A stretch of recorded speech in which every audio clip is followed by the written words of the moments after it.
As a word of warning, if you're thinking about doing this job cost £4,000.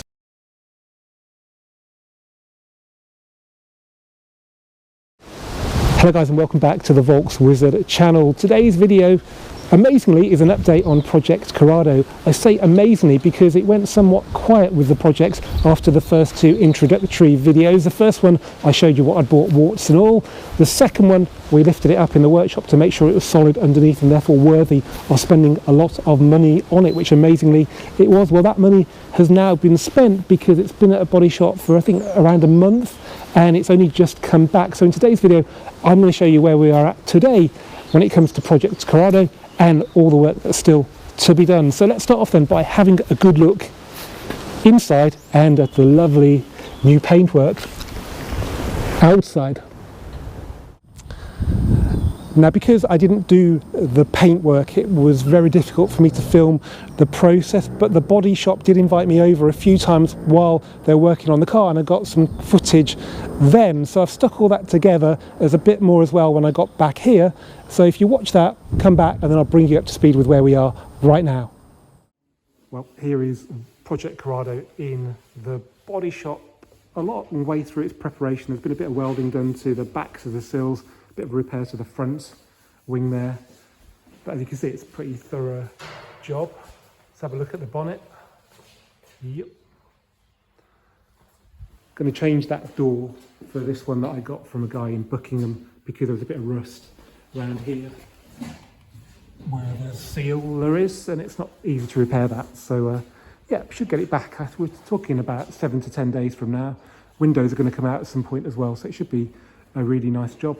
Luckily, it's pretty sound underneath generally, so it's worth spending all this money, and it is a lot of money to get it right on top. Back at Scratch Solutions again, and now this time, a couple of days later, the car's in primer. A few marks on that bumper being sorted. Looks like with that door on. It's going to need a good clean inside, but it's the price you pay for a thorough job. So yeah, can't wait to see it when it's done.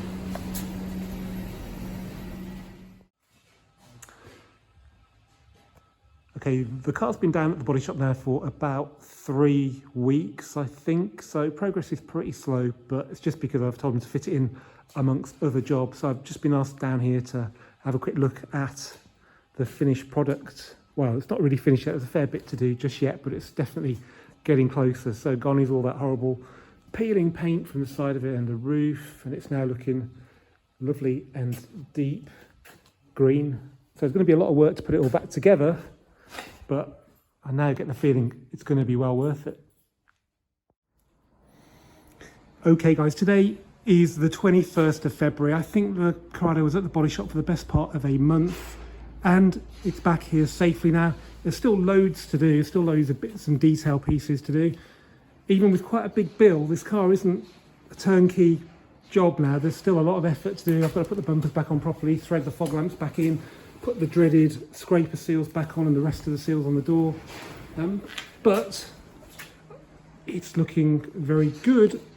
Obviously now the paint looks so good, my attention is drawn to other areas, and that is the wheels, which for some reason the previous owner had done in this really strange bronze colour, which it's got to be the right car and the right colour for that to work, and it doesn't. So even though they look like a great job, although he couldn't refit the centre cap because there's so much paint on there, they're going to get taken off now and sent up to Prestige Wheel Centre to come back in the right sort of 1990s shade of silver. So let's get to work and get them off, but just take in that paint. It got a little bit dirty on the way back, but I'm really motivated now. Okay, so the wheels are on and it looks like a proper Corrado now. So the paint, which was really bad on this side, looks amazing, and the wheels look spot on. It could be 95 again. A lot of work to do on the front. Well, actually, I'll just clip in place, get the front bumper off, put the fog lights in properly. The windows are what I've been kind of dreading because they're really hard to get everything right on. And the scraper seals are kind of tend to get knackered when you take them off and never go back on again, but we'll get there. At least the window's in position there, so that everything should sort of settle a bit better. But all this is going to take time. I need a new membrane. And when all that's done, the interior's got to come out and get shampooed. So that's another job. But, you know, it's the 3rd of March today. It's been horrible weather, but spring should be here, and hopefully the car will be out and about, you know, some point in April, I think. So yeah, lots to do yet though. Okay, we've got the outer window seals and the scraper seal in place on both sides, but what's holding putting the door card back on is the lack of a membrane on this door, which was a replacement door. There is the membrane from the old door there, but that's a bit scruffy, as is the one on the passenger door. So what I'm going to do is cut a new one out of this sort of foam. Around 15 years ago, Volkswagen started to supply you with some foam for the membranes instead of supplying the original sort of style of plasticky membrane. So I'm just going to cut this out of the foam now and see how we get on. Okay, there's a finished membrane, and so I've just cut round the old one, put a few cuts into it where things go through it. So the two lines there are where the door handle clips through it. Now the body shop had tried to help by putting the clips on for the door card, but they've all got to come out because the membrane actually sits underneath them. So they kind of hold it on, but also you use a spray mount to secure it to the door. The good thing about this door is actually it's nice and clean. On that one there's loads of glue where someone's tried to glue it before, so that has to come off. So yeah, you can get the picture, and I think that'll do the job. So next week my job is to get the door cards on, but for now let's get the car outside and give you a good look around it. So now hopefully you can see a lot of work has been done, but there's still a lot of work to do. Anyway, let's have a closer look at the car. The big difference for me, I mean the paintwork is massively different, but the most obvious difference is that the wheels are not bronze anymore. I'm not sure why the previous owner did that to a sort of modern classic car like this. They couldn't look any better than they do now. So the original Speedline wheels, they've got Toyo tyres on them. I think they're the correct 205 50/15. So quite a wide tyre. Not many people make those these days. Look a lot better with some tyre dressing on them.